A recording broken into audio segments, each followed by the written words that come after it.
My name is David Gonski, and I welcome each of you here to the 2019 Annual General Meeting. Your directors, including our Chief Executive Officer Shane Elliott, are all here, and they join me in welcoming you. Before I start the meeting, I acknowledge both the Jagera people and the Turrbal people, who are the traditional custodians of the land on which this meeting is taking place. We respect their spiritual relationship with their country, and we pay respects to their elders, past, present, and emerging. I extend that respect to other Aboriginal and Torres Strait Islander people joining us today. On behalf of everybody at ANZ, I'd also like to express our concern for all those affected by the fires here in Queensland, as well as those in other parts of the country.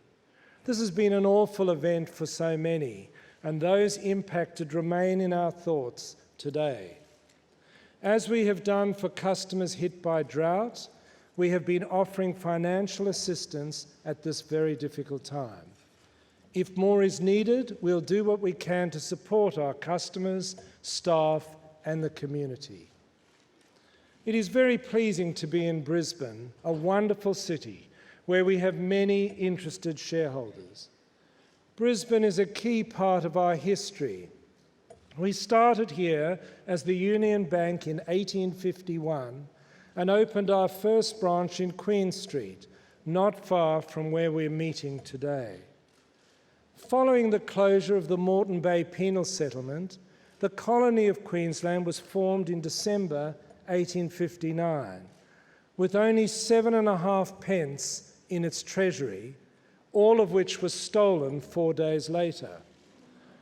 The theft of the entire, albeit minuscule, government coffers prompted a call for proper banking services, and we were appointed the official banker for the new state.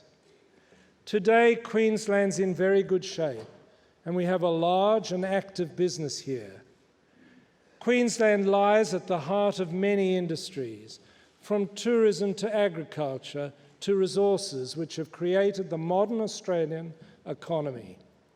Brisbane is now a real alternative to Melbourne and Sydney as an Australian business centre, and ANZ is proud to play its part in building this great city and state. Turning to our business performance, as shareholders would be acutely aware, this has been a difficult year for the broader industry and for ANZ. Intense competition, lower interest rates, and slower credit growth have had a significant impact on our business.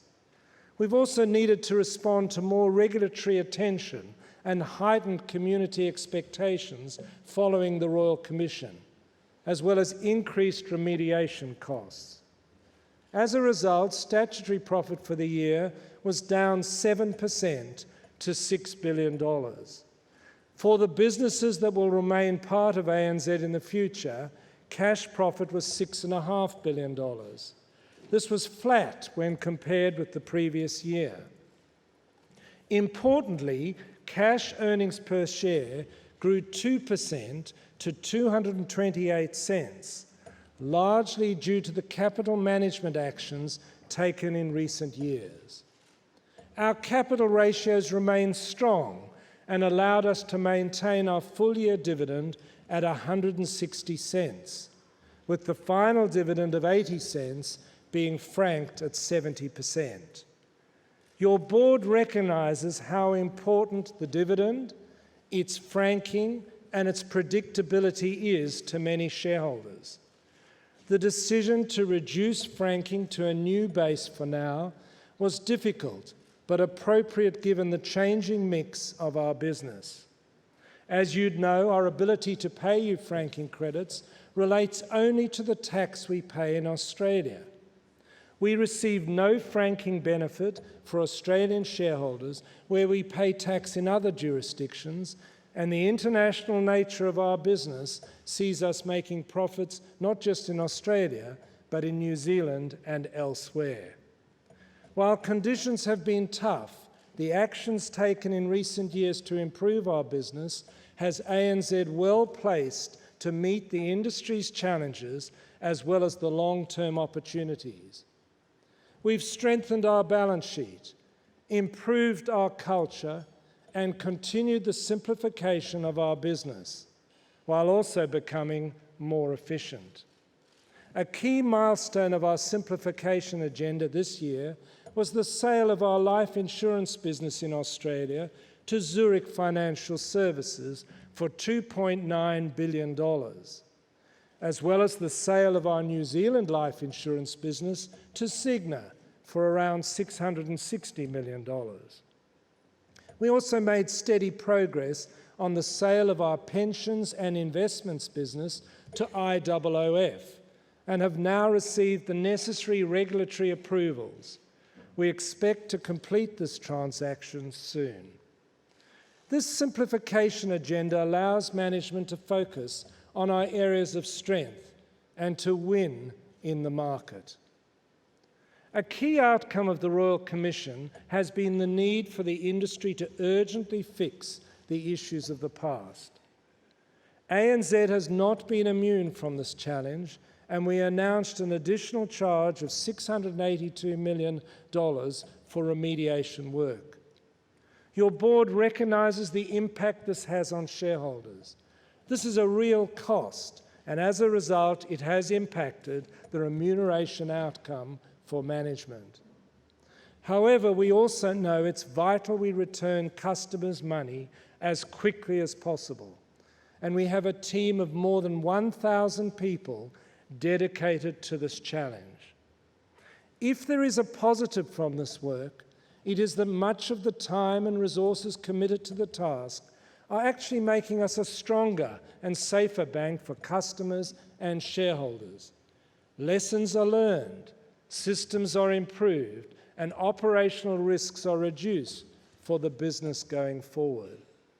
This means that these failures are less likely to occur again.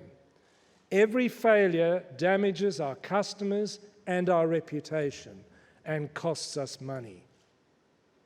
As we address these problems at their root, this will make us easier to deal with, more efficient, a better institution to bank with. Ladies and gentlemen, a key focus of the board has been on the efficient use of capital, given the increased regulatory capital required of banks around the world and the attention shareholders rightly place on return on equity. This is highlighted by the increased capital requirements introduced into New Zealand earlier this month. Under the final changes announced by the RBNZ, without any management intervention, we would be required to hold an additional $3 billion in New Zealand over the next 7.5 years. While the increased capital requirements remain significant, the finalisation of the changes announced earlier this month provided the certainty required to prepare our business for the future. We are confident we can meet the higher requirements without having to raise new capital from shareholders. Given the work already completed to comply with higher capital requirements, our early attention to the need for strong starting capital positions, and the recently announced extension to the transition period. During the year, our regulator, APRA, asked a range of banks, superannuation companies, and insurers to take a closer look at their own behaviour and operations. We took this task seriously, and as a result, we were able to identify and reflect on many critical issues that will ultimately make ANZ more efficient and more sustainable. For our part as directors, we identified 3 core areas requiring additional board attention. These were short-termism, complexity, and accountability. As a result, we conducted a detailed review and formally inscribed the importance of looking at the long term into the board's charter. We also spent significant time as a board providing greater clarity on the role of our various committees. This includes the the role of the Board and Board Human Resources Committee in the oversight of ANZ's culture, the role of the Board in understanding and overseeing the impact of ANZ's actions and operations on our customers, specifically matters such as remediation and complaints handling, the role of the Board and its Digital Business and Technology Committee in the oversight of information security matters, the role of the Board Ethics, Environment, Social and Governance Committee in oversight of who and how we bank, and finally the role of the Board in both the oversight and application of our evolving accountability and consequence framework. This year, we've also continued to strengthen the composition of the Board, welcoming Paul O'Sullivan as a Director. While Paul will introduce himself to you later in the meeting, he brings extensive business and technology experience, and I'm confident he will make a valuable contribution for all shareholders. Before I turn to the outlook for our business, I wanted to give you the Board's perspective on some of the resolutions being put to the meeting today. First, the adoption of the remuneration report. While the chair of our Human Resources Committee, Ilana Atlas, will talk more on the approach to compensation shortly, it is appropriate I make some initial comments. As you may recall, ANZ recorded a first strike last year, when around 1/3 of shares were voted against our remuneration report. The Board took this very seriously and sought feedback from both our institutional and retail shareholders. As a direct result of this feedback, we've responded to shareholder concerns in a number of ways. This includes providing much more information on how we assess the performance of the management team, as well as improvements to accountability and consequence management. You will notice a significant differentiation in the remuneration awarded this year to our executives, reflecting the different levels of accountability. You will also note our CEO, despite a solid personal performance this year, has had his remuneration impacted by the broader performance of the group. I also note here that APRA released a draft of its approach to remuneration for banks under its CPS 511 consultation paper. We made a comprehensive submission to APRA, having spent considerable time reflecting on how it impacts our remuneration structure. This was very important given the final outcome of APRA's review will have implications for our approach going forward. The second resolution I wanted to specifically address relates to the climate change policies of our industry associations. As you'd expect, we do contribute to policy debate on social, economic and environmental issues affecting our customers and shareholders, and we often do this through our membership of industry associations. However, it's not the role of any association to represent any single member's view, and from time to time, we may take positions on certain matters not supported by the relevant industry association. For example, your bank was the first major bank to support a last resort compensation scheme for victims of misconduct in the retail financial planning sector. Such a scheme is now public policy. That being said, we understand that a range of stakeholders are interested in the alignment of our policy position on climate change with those of our industry associations. In light of this, we will conduct a review in 2020 of those matters and will publish the outcome in next year's annual report. Ladies and gentlemen, I also committed to the Australian Shareholders Association, who I welcome to this meeting once again, that I would address the issue of auditor independence, which we believe is fundamental to the credibility of running a public company. Given KPMG has been our auditor since 1969, the Board has put strong processes in place to ensure auditor independence. In fact, our policies go beyond what is required by both the corporations law in Australia and the Securities and Exchange Commission in the United States.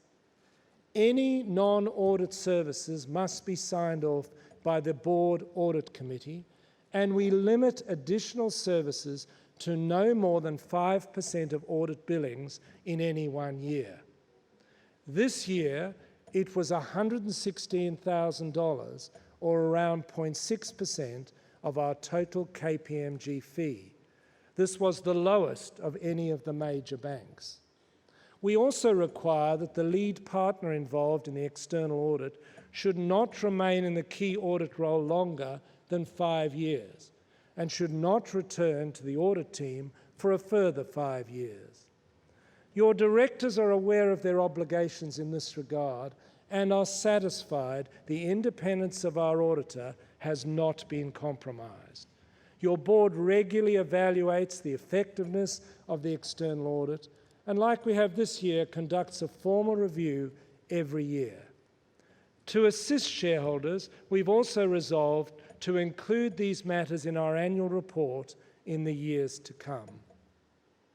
Ladies and gentlemen, while the board is pleased with the progress we've made, we do expect challenging trading conditions for all banks to continue well into the foreseeable future. Competition will remain intense. Regulation continues to rise, and we, of course, need to continue to work even faster, fixing the failures of the past. Despite the tough conditions we are facing, your board believes we remain well placed to navigate these challenges, given the strong progress we've made in transforming our business.